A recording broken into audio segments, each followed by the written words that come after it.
Hey, this is Chris, but my friends call me Stones. Thanks for checking out my channel, and thanks for checking out my latest video. Thanks for rolling with me. Thanks for hanging with me. That's why this channel is called Rolling with Stones. I want you to roll with me. I want you to hang with me. I want to share with you some of the things that I'm doing with my life, in my life, that I feel are, I don't know, somewhat interesting, entertaining, informative, creative, whatever. Maybe it's not. Let me know. But went to yard sales and garage sales this weekend. Also had a recycling event on Saturday. It was actually the last recycling event for the year. I didn't know that until it was over. But things are definitely slowing down around here. I live in Northeast Ohio. The weather is changing.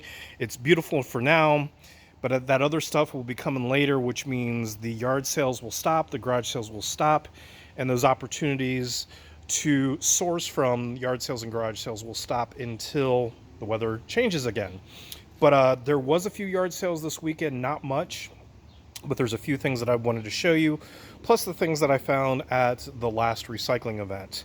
So I went out on Thursday looking for yard sales and garage sales, didn't find a thing. But then I went out on Friday and I found a few things, not much. So a couple things here. I paid $3 for the sealed box or package of Micro Machines. Micro Machines are very collectible, highly sought after. Some single cars alone can go for $40, $50. So I paid $3 for this. This is vintage Micro Machines. If you look at the copyright, it says 1995.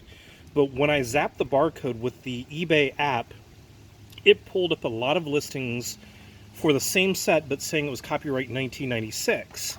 And what I noticed with those was the graphics on the card were different.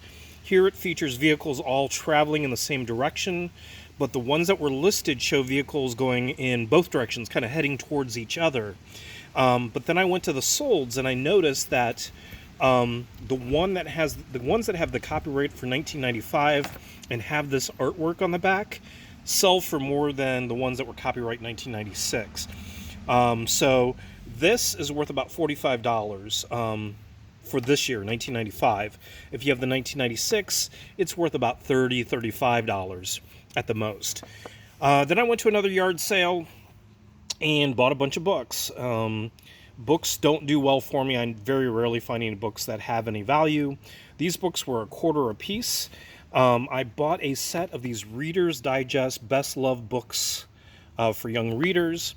I think there's about 12 of these total, maybe more, I don't know. But this set of like 12 or so can sell for about $25. I paid, I think, $6 total for all of them. Something like that. So this set alone is going to pay for everything. But the real prize were these. This is what caught my eye at first. These Childcraft hardcover books. These are from the 1950s. And they've got really cool covers on them. And they're very clean. So I comped these out. And I have the complete set. There's 15 books. And the same edition, there's other editions, there's earlier editions, there's later editions, but there are sets that have sold in worse condition for over $100. These are mint condition, perfect almost in every way. They have no writing, there's no damage, they are very, very clean. I actually had a duplicate of number 7, and it appears that they got that from somewhere else because it did have some writing on it. It looked like it came from a library. And that one copy of this, depending on which volume you have, can sell anywhere from $15 to $40 just for one copy. The earlier editions are the ones that are worth more. This volume 7, because I had 2, I grabbed the one that was in lesser condition, and I have that listed for like $20. So that single copy will pay for everything. But I have this whole complete set listed for $125, and I already have one watcher on it. And that's all I found Friday and Saturday. That's all I found. I spent about $10. And then from the recycling event, it was kind of lackluster. Kind of disappointing, to be honest, especially for the last one of the year. I was hoping to go out with a bang, but this is all I got.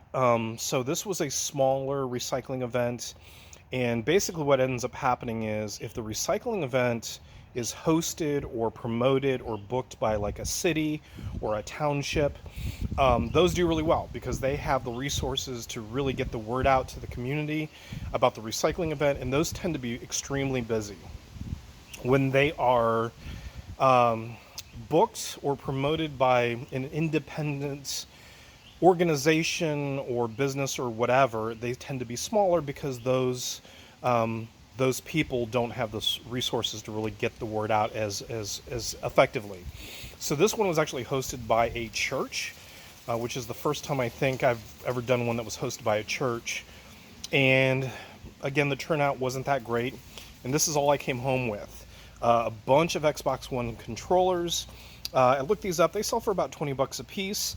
There's the Xbox One Connect in there as well. That sells for $20 as well. A couple of cameras.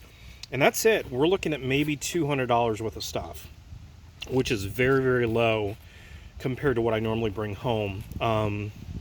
Normally, minimum, I bring home $500 worth of stuff, and I bring home as much as $1,500 worth of stuff. So, but even if you do the math, this one's a little bit closer event to me, so the drive wasn't as far, so I probably invested 5 hours in this event.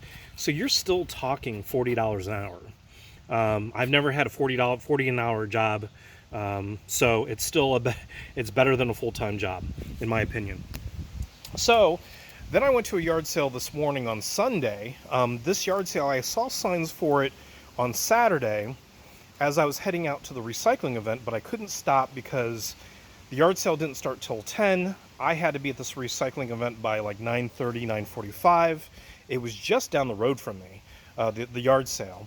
But again, the timing didn't work for me. And then by the time I got back, the yard sale was over for the day. But they continued it today on Sunday, same hours. So I stopped on my way home from the gym, hoping they still had some good stuff left.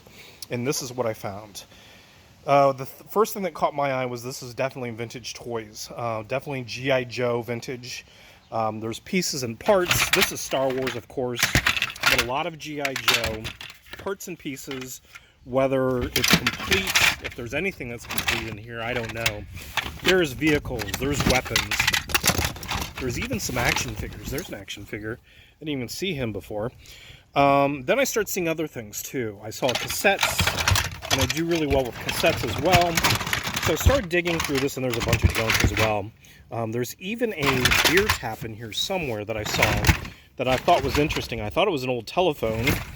And it wasn't. It was a beer tap. Where'd that thing go? I thought it was interesting, but it's worth about $15, $20. Anyways, I asked her how much she wanted for everything, or how much she wanted for the toys, and she said, oh, here's the beer tap right here. It's dusty, but it's in great condition, and I've done well with beer taps. This one goes for about $15, $20. But there's weapons in here, and I've talked about this before. Last week, or 2 weeks ago, I bought a big collection of just vintage action figure accessories and weapons. Loose action figures and accessories.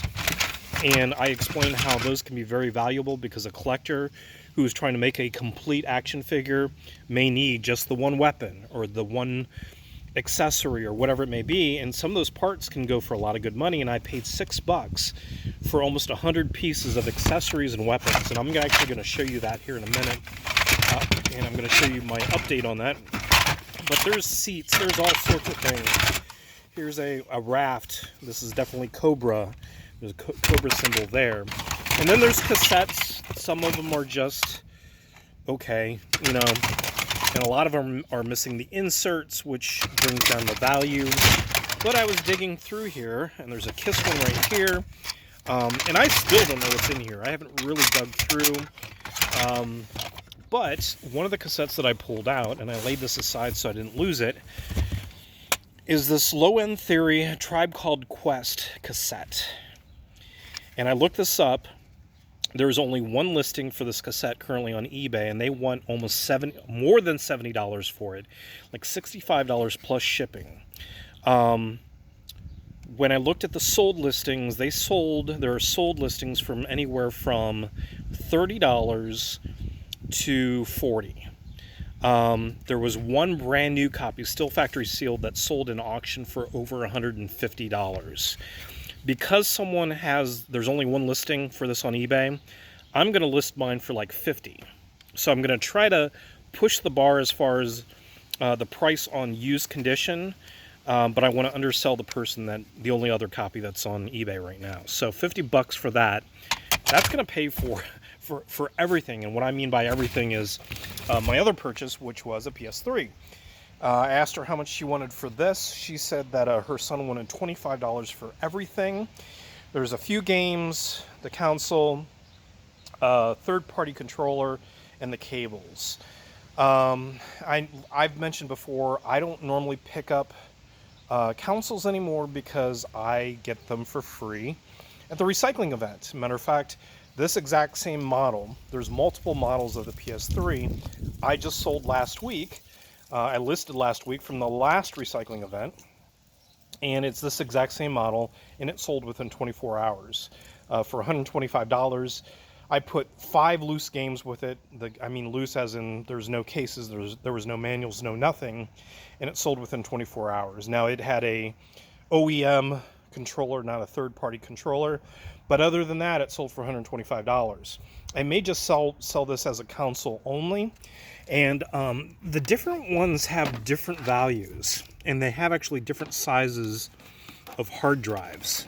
So this one, if you look really closely, it always starts with CECH and then a number. So the 2500 series have the higher hard drives, or the bigger hard drives. The 250, the 250, it normally refers to 250 gigs. So I sold this exact same one just last week within 24 hours for $125.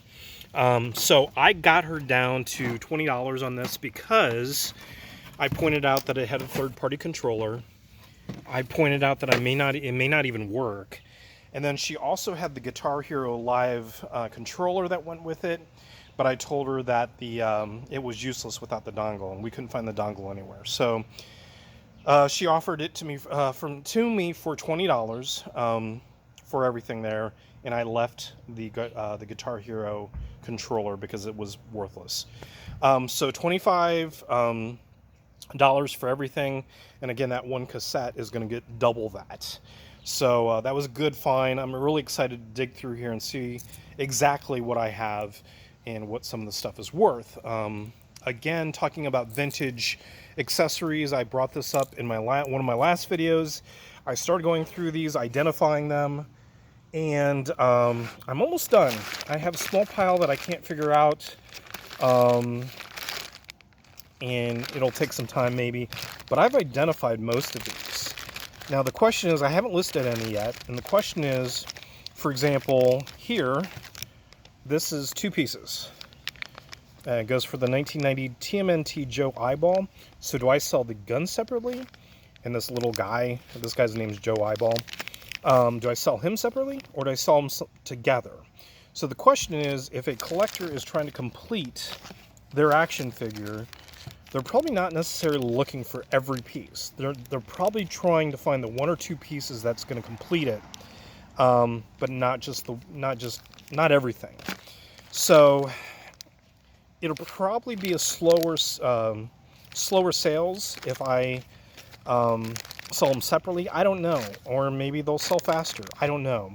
I'll definitely get less per item, but probably more profit overall. So I'm still trying to figure out how I'm going to do this, and it's probably something I'm going to work on today. So let me know what your comments or what your thoughts are on that. If anybody has an experience with that, I'm going to do the same thing with this stuff. You know, try to figure out exactly how I want to sell it. Maybe I'll auction all of it together. I probably won't do that, but that's an option. So there you go. Slow weekend. Things are slowing down as far as yard sales and garage sales. No more recycling events this year as far as I know, and yard sales and garage sales are definitely slowing down as well. Hate to see that, but then it's going to be heavier thrift stores and that type of thing. So, all right, comment below. Thank you for watching. Talk to you soon.